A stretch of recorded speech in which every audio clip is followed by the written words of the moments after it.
Welcome to AI Podcast Nigeria. Welcome to AI Podcast Nigeria. Wow. Wow.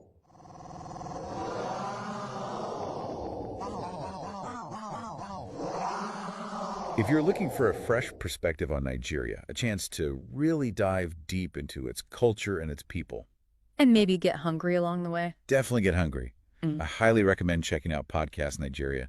I think you'd be surprised and inspired by what you hear. And maybe, just maybe, it'll make you want to book a flight to Lagos. Huh. Maybe so. All right.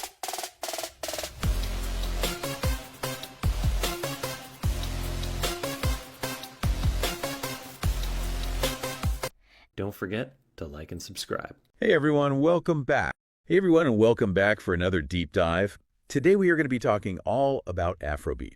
Oh, yeah. Its history, where it is today, and maybe where it's going. Look at me. Yeah. So we've got a bunch of research and articles here.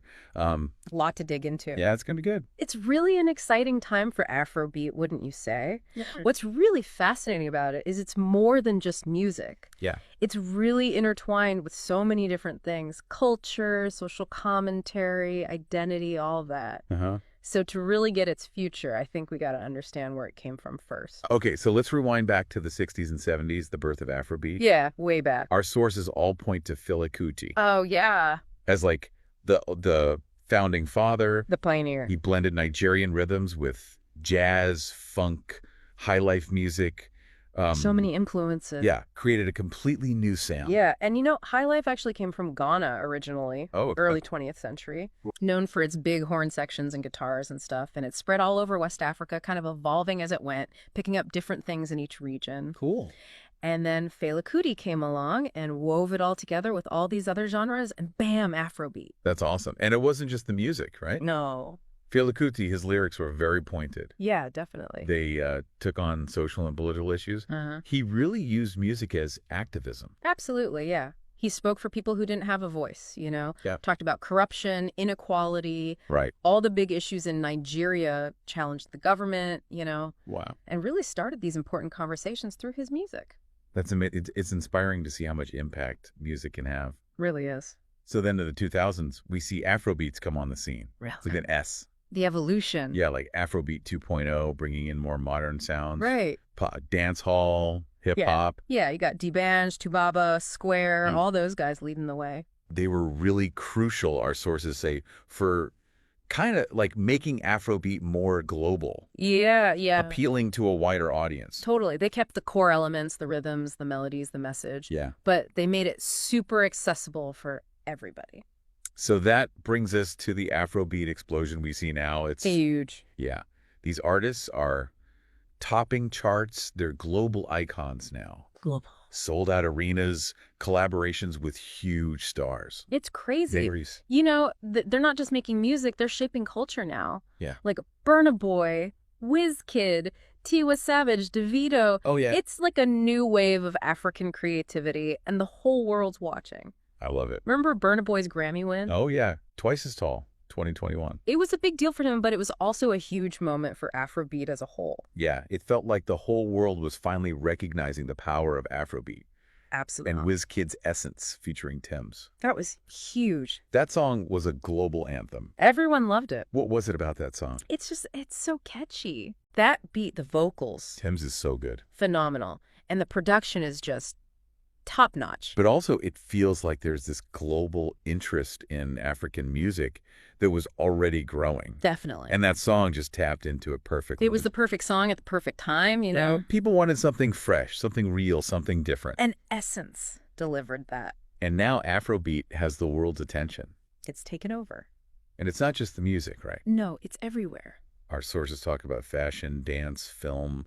It's become this symbol of African pride. You see it all over the place. Those bright colors, the patterns in fashion, Yeah, those dance moves that go viral. totally. It's a whole cultural force, and people everywhere are connecting with it. It's amazing. And we can't forget about technology, right? Oh, yeah. Streaming and social media, that's been massive. It's changed everything. For Afrobeat, but for the whole music industry, right? Totally. It's democratized the industry. In what way? Well, artists can bypass the traditional gatekeepers now. Like record labels. Exactly. So they can reach a global audience directly. Yeah, they don't need the big labels anymore. It's like they have control of their own destiny now. They do. It's awesome. It is. But everyone's wondering, what's next? What's the next chapter? Where does Afrobeat go from here? So many possibilities. Yeah, our sources have some interesting ideas about the future of the genre. It's going to be fun to see what happens. Okay, so one thing they talk about is this fusion of Afrobeat with other genres. Oh, yeah, the blending. Like reggaeton, K-pop, EDM. Even classical. Like these artists are experimenting and pushing the boundaries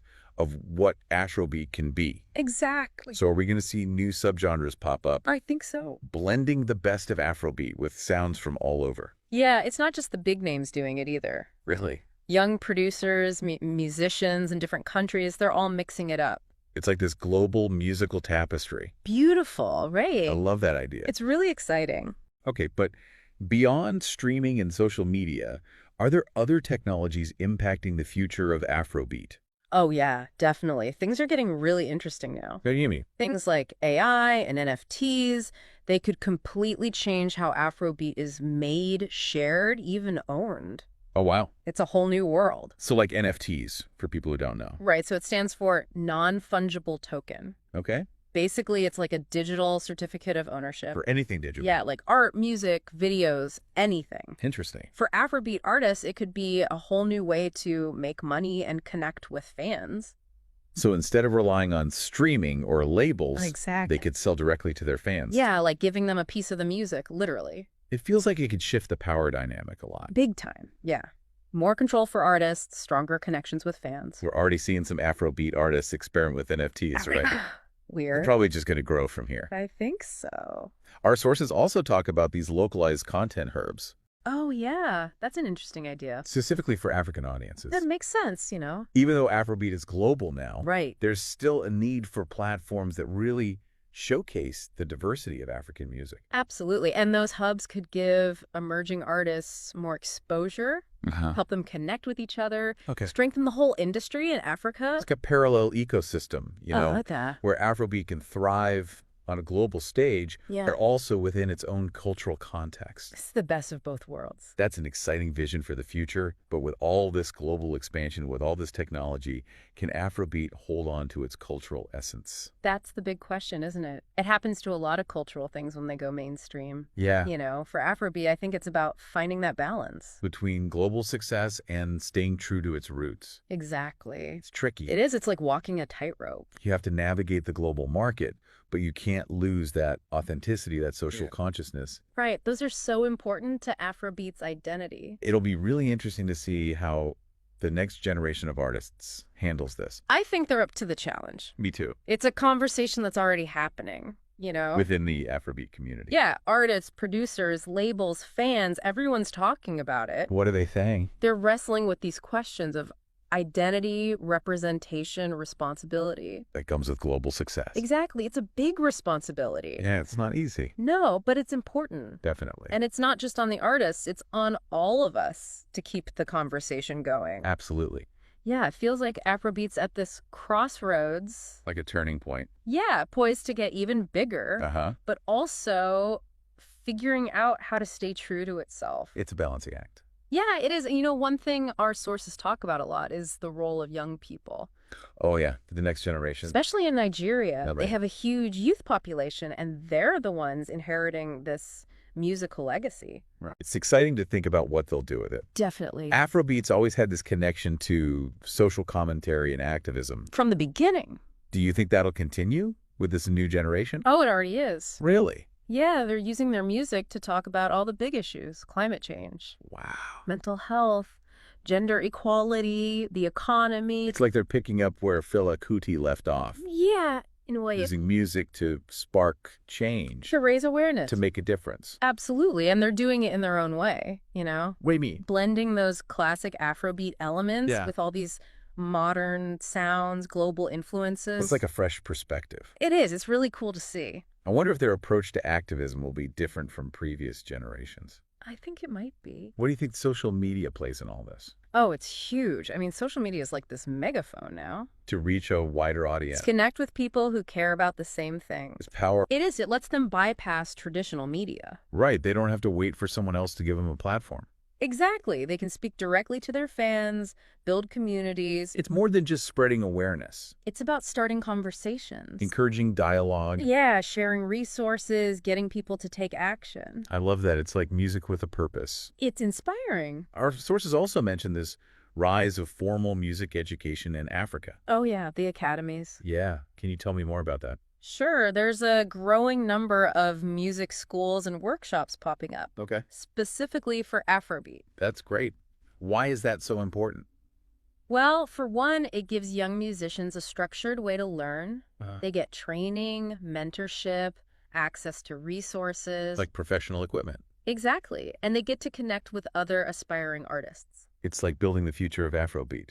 Yeah, making sure the legacy continues. What are they teaching in these academies? It's a mix of traditional and modern. Okay. They learn the classic Afrobeat techniques, The rhythms, the melodies, but they also learn about modern music production, songwriting. even business skills. So it's a well-rounded education. It is. It's about preparing them for a career in music. That's awesome. And a lot of these academies are going beyond just the music. What do you mean? They're incorporating cultural studies, social awareness, Wow. even entrepreneurship. It's like they're creating well-rounded individuals Yeah, not just musicians. who understand the power of their art. The impact it can have. It's fantastic. And a lot of these academies are run by established Afrobeat artists. Oh, wow. So they're giving back. Yeah, investing in the future of the genre. It's beautiful. It's like a cycle. It is. Knowledge being passed down from one generation to the next. Exactly. These academies could be like hubs for innovation, Definitely. for new ideas, new collaborations,